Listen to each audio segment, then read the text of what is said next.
આપ નિહાળી રહ્યા છો લીડ મહુવા ન્યૂઝ. સમાચારોમાં આપનું સ્વાગત છે.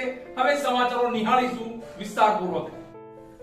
દશેરા પર્વને લઈ મહુવા વાસીઓએ જલેબી ફાફડાની જિયાફત માણી તો લાખો રૂપિયાનું ફરસાણ ઝાપટીને મહુવા વાસીઓએ આ પર્વ ઉજવ્યું.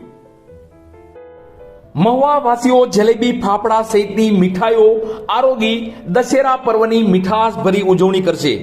એક અંદાજ પ્રમાણે મહુવા વાસીઓ લાખો રૂપિયાના ફરસાણ આજે ઝાપટી જશે. દશેરા અથવા વિજયાદશમી ભગવાન રામના વિજયના સ્વરૂપમાં મનાવવામાં આવે છે, તો દુર્ગા પૂજાનું પણ મહત્વ હોય શક્તિ પર્વ તરીકે પણ મનાવાય છે. ત્યારે આ દશેરા પર્વ ભગવાન શ્રી રામ સાથે જોડાયેલ છે. અસત્ય પર સત્યની જીતનું આ પર્વ છે. તો આ દિવસે ગુજરાતભરમાં ફાફડા જલેબી ખાવાનું પણ ખાસું મહત્વ છે. આપણી સંસ્કૃતિ અને ઇતિહાસને વાગોળીએ તો જલેબીને પહેલાના સમયમાં એટલે કે ભગવાન રામના કાળમાં શશકોલી તરીકે ઓળખવામાં આવતી હતી અને આ શશકોલી ભગવાન શ્રી રામને બહુ પ્રિય હતી. આથી જ આ પરંપરાને જાળવી હાલ પણ ગુજરાતીઓ માટે જલેબી આરોગવાનું ખૂબ જ મહત્વ રહેલું છે. સમય જતા જલેબી સાથે ફાફડા અને મીઠાઈ પણ સામેલ થઈ અને આ દશેરા પર્વમાં મીઠાઈ અને જલેબી ફાફડા ખાવાનું ખૂબ જ મહત્વ રહેલું છે. એટલે જ આ પર્વમાં મીઠાઈઓ અને જલેબી ફાફડા વેચાઈ રહ્યા છે. ત્યારે મહુવા શહેરની બજારોમાં આપ જોઈ રહ્યા છો કે મીઠાઈ અને ફરસાણના વેપારીઓ તાજી અને મનમોહક મીઠાઈઓ વેચી રહ્યા છે. તો મહુવા વાસીઓ પણ હોંશે હોંશે મીઠાઈ ફરસાણની ખરીદી પણ કરી રહ્યા છે અને લાખો રૂપિયાના મીઠાઈ ફરસાણ આજના દિવસે ઝાપટી જશે. ભાઈ, શું તમે મસ્ત મોટા લાઇટ બિલ ભરવાથી કંટાળી ગયા છો? અમો તમોને કરીશું મદદ. રાજાણી મોટર્સ લઈને આવે છે ફાર્મસન બ્રાન્ડ અદાણીની પેનલ. અમોને મળ્યા બાદ લાઇટ બિલ ભરવામાંથી તમને મળશે મુક્તિ. તો એન્વાયરમેન્ટને થતું નુકસાન પણ અટકશે. તમારા મકાનની છત અને કોમર્શિયલ બિલ્ડિંગ પર લગાવો ફાર્મસન બ્રાન્ડ અદાણીની પેનલ. આજે જ મુલાકાત કરો રાજાણી મોટર્સ.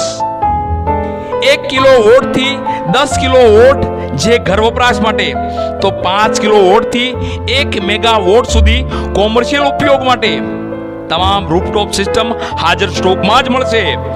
સામાન્ય 8 દિવસની પ્રોસેસ અને 15 દિવસમાં તમારી રૂફટોપ સિસ્ટમ કાર્યરત.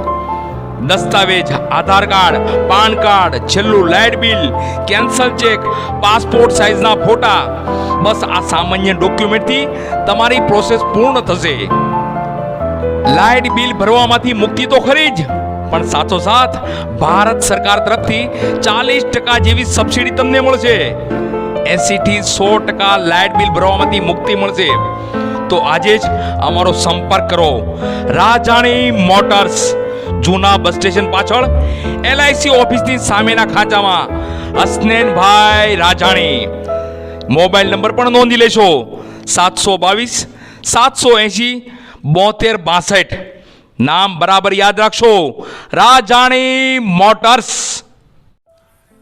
મહુવા શહેરની શ્રી ગાયત્રી શક્તિપીઠ ખાતે મહાયજ્ઞનું સુંદર અને ધાર્મિક આયોજન કરાયું હતું, જેમાં 15 કુંડી યજ્ઞ તો 90 સાધકો જોડાયા હતા.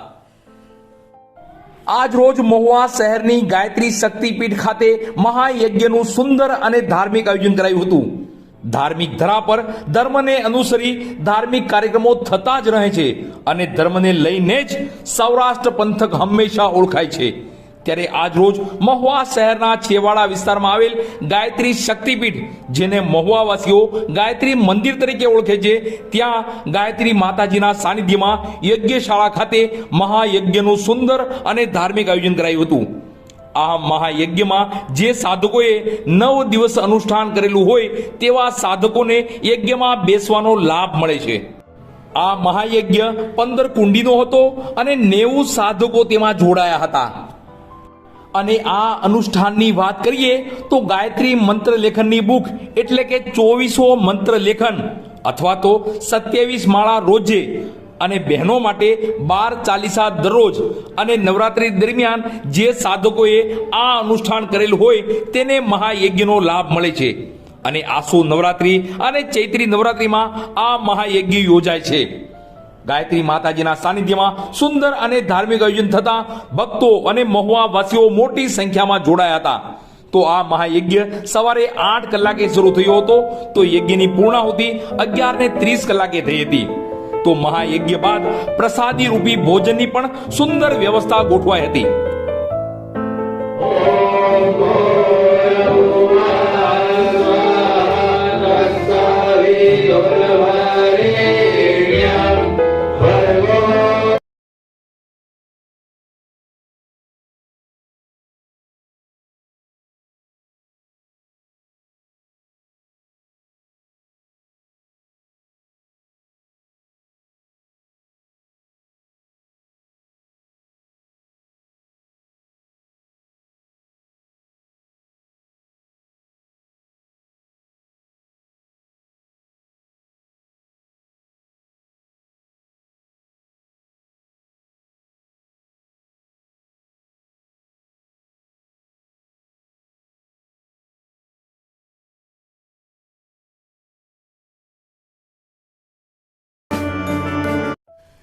વિજયાદશમી ઉત્સવને લઈ મહુવા શહેરમાં રાષ્ટ્રીય સ્વયંસેવક સંઘ દ્વારા પથ સંચાલન યોજાયું, જેમાં પ્રાંત સંપર્ક પ્રમુખ પંકજભાઈ રાવળ, તો સક્રિય ધારાસભ્ય શિવાભાઈ ગોહિલ અને હનુમંત હોસ્પિટલના ચિંતન સનેશ્વરા ખાસ ઉપસ્થિત રહ્યા હતા. મહુવા શહેરમાં રાષ્ટ્રીય સ્વયંસેવક સંઘ દ્વારા વિજયાદશમી ઉત્સવને લઈ પથ સંચાલન યોજાયું હતું. સાંસ્કૃતિક વિશેષતાઓથી સભર આપણા રાષ્ટ્રમાં સાંસ્કૃતિક આધાર પર એકતા અને અખંડિતતા બનાવી રાખવાના હેતુથી રાષ્ટ્રીય સ્વયંસેવક સંઘ નિરંતર કાર્યરત છે.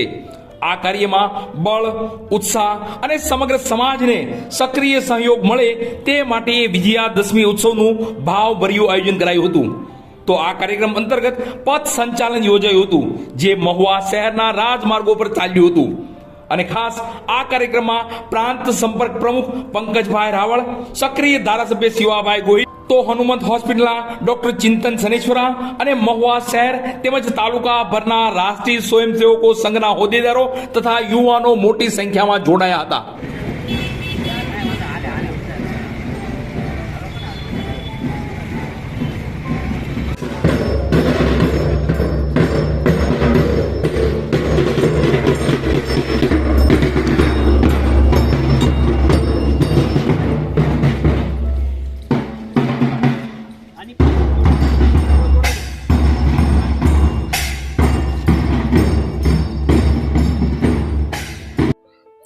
નમસ્કાર. આજરોજ 24/10/2023 વિજયાદશમી ઉત્સવ નિમિત્તે મહુવા નગર અને મહુવા તાલુકાની પથ સંચાલનની આજે જેપી પારેખ હાઈસ્કૂલ મુકામેથી શરૂઆત થઈ અને ન્યાજ પૂર્ણાહુતિ થઈ. દર વર્ષની માફક આ વર્ષે પણ 250થી 300 જેટલા સ્વયંસેવકોએ આ સંચાલનમાં ભાગ લીધો છે અને સંચાલન અત્યારે પૂરું થયું છે, ત્યારે હવે એ બૌદ્ધિક સ્વરૂપમાં ફેરવાઈ જશે અને અમારા સૌરાષ્ટ્ર પ્રાંતના પ્રાંત પ્રચાર પ્રમુખ શ્રી પંકજભાઈ રાવળ એ પોતે અત્યારે બૌદ્ધિક આપી રહ્યા છે. આ કાર્યક્રમની અંદર મહુવાના ધારાસભ્ય શ્રી શિવાભાઈ ગોહિલની ઉપસ્થિતિ રહી, જે નોંધનીય છે. ઉપરાંત કાર્યક્રમમાં સ્વયંસેવકો તરીકે બજરંગ દળના ભાઈઓએ પણ અનેરો ઉત્સાહથી સેવાની કામગીરી સંભાળી છે. આજે જ્યારે સંઘને 100 વર્ષ પૂરા થઈ જવા રહ્યા છે, ત્યારે દરેક સનાતની ભાઈઓની અંદર રાષ્ટ્રભાવના પ્રેરાય અને રાષ્ટ્રપ્રેમનું એક પરિબળ નવું નિર્માણ થાય, એ હેતુથી અમે પ્રયત્ન કરી રહ્યા છીએ. સૌને શુભેચ્છા સાથે વિજયાદશમીના તહેવારની દરેકને નમસ્કાર, શુભેચ્છા. બસ સમાચારોમાં અત્યારે આટલું જ. ફરી કાલે સમાચારો સાથે મળશું. ત્યાં સુધી હું પરેશ ચૌહાણ અને લીડ મહુવા ન્યૂઝની સમગ્ર ટીમ શુભરાત્રી.